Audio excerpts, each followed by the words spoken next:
folks. I've been doing top 10 lists over the past few weeks, and I definitely did my favorite games with pirates in them. And then I did one with the zombies, so we're going to continue on that same kind of theme, and now we're going to do robots. Now, robots actually was much harder than I thought. Again, I don't pick games that have robot factions in them, or even like HeroScape, which I love, has a few robots out of the many figures. I think that's an interesting idea, but I wanted to focus on games that were robots. And I'm also not liking to look, there's a lot of games that come with robots, which are kind of an automated way that the game plays against you if you're playing solitaire or playing with less than a certain number of people. That's not, I'm talking about the theme of robots. And so this is a pretty wide open theme.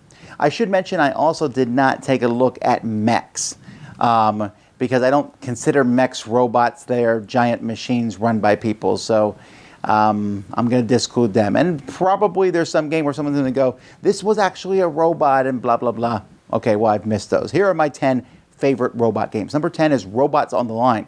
And I realized while making this list that I've actually never played the production version of Robots on the Line. I did a preview for this game before where there were pieces of robots coming and then you built these in front of you. This was when I was doing paid previews for Kickstarter games, and I really enjoyed it. It was a really fun game. I played with a near final copy of the game.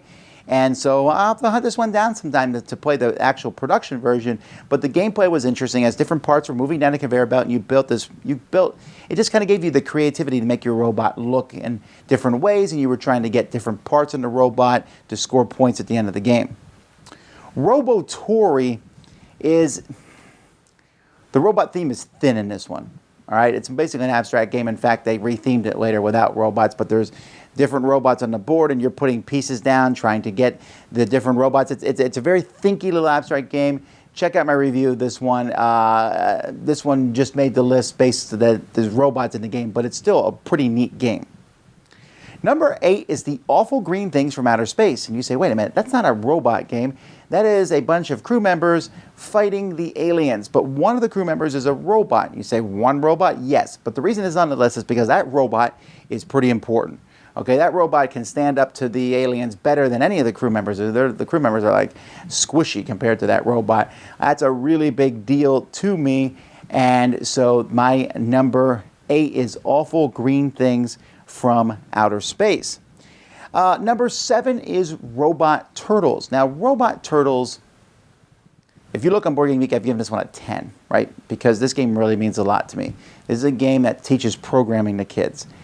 And I was able to have a bit of a connection and see my daughter, who has developmental problems, being able to figure out, make the robot move left, make the robot move right. So it's fantastic. And if I'm ranking this list for kids, this is number 1, right? Great game. I kind of went into this one a little skeptical, teach programming to kids. I came out of it a believer as you make these robots move around the board. Fantastic game. Definitely, if you have kids, you want to check it out. Number 6 is Ricochet Robots. They just came out with a mini version of this that I haven't played yet. But Ricochet Robots, essentially there's 4 robots on the board, different colors, and you flip over a portal and you have to figure out these robots will move and bounce around and get there. Technically, the game was said you could play 2 to 99 players. I don't think you can fit 99 people around the same table, but essentially everyone's sitting around going, I can solve that in 6 moves, and someone else says, I can solve that in 9 moves, and people are going back and forth, and so it's a very logical game. I really enjoy it very much. They made a Mutant Meeples version of Ted House like they did for Bezier, which was probably slightly better, but the Ricochet robot idea is just classic. Number 5 is Battlestar Galactica. Don't tell me the Cylons are not robots, because they're robots to me. And I want to know, are you a Cylon? So Battlestar Galactica, the idea of humans and robots gaining sentience and going up against the humans, it's a great theme. It makes for the great show. And I really think it's a central theme of the game too, as you're trying to figure out who amongst you is a traitor, who is trying to sabotage the fleet as you go through. Number 4 is Volt Robot Battle Arena. Volt is a great game. You'll notice that most robot games, there's some sort of programming involved in them. Volt has these robots, and you're going after each other, and you're picking dice and using these dice, and the dice are going to determine how the robot moves and what directions it does, and it's like Robo Rally, but with less randomness, actually. It's really well done. It was the game that first put Emerson Matsuuchi on the map for me. Just really cool. Check it out. Number 3 is Steam Park. Now, there's no question here that you could almost take the robots out of this game and it would still work. This game's about building a theme park for robots. So you have these different buildings, you have the rides, and robots are riding on the rides, and robots are doing this, and robots are making the park fall to pieces. But it's a robot game, and it's on the list, and Theme Park is great. I'm still surprised that this game is not talked about more. It has the visual appeal of, hey, I'm building a little amusement park, and it's three-dimensional in how it looks. It has some pretty cool things. It has a real-time aspect to it that doesn't feel too heavy-handed, like, oh, you're moving too slowly. It just all comes together really well. That is Theme Park. Number 2 is Star Wars Queen's Gambit. Yeah, that game is basically made up of droids. Have you seen episode 1 of Star Wars?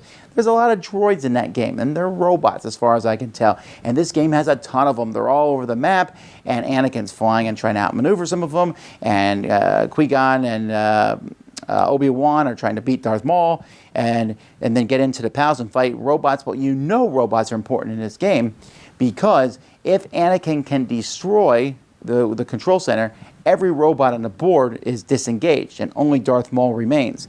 Darth Maul is not enough. He is one figure. Every other figure that the Imperial player has is a droid or a tank that's run by droids and things.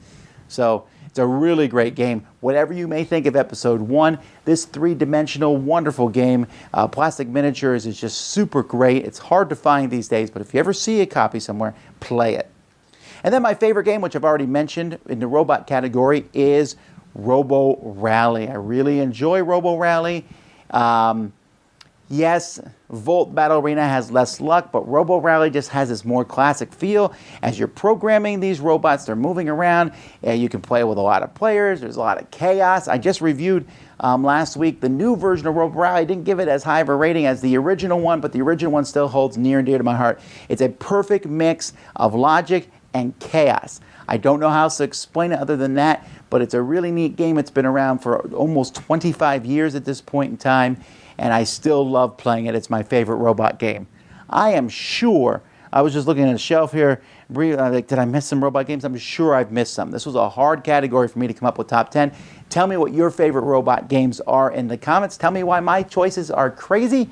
Until next time, I'm Tom Vasel, and you've been watching The Dice Tower. Thanks so much for watching the Dice Tower videos. Find more great videos and reviews, as well as our top-rated audio podcast at Dicetower.com. You can also find other great shows at Dicetowernetwork.com. I'm Eric Summerer, and you've been watching The Dice Tower. The Dice Tower is sponsored by Cool Stuff Inc., where you can find great games for great prices. Cool stuff in stock. Check them out at CoolStuffInc.com.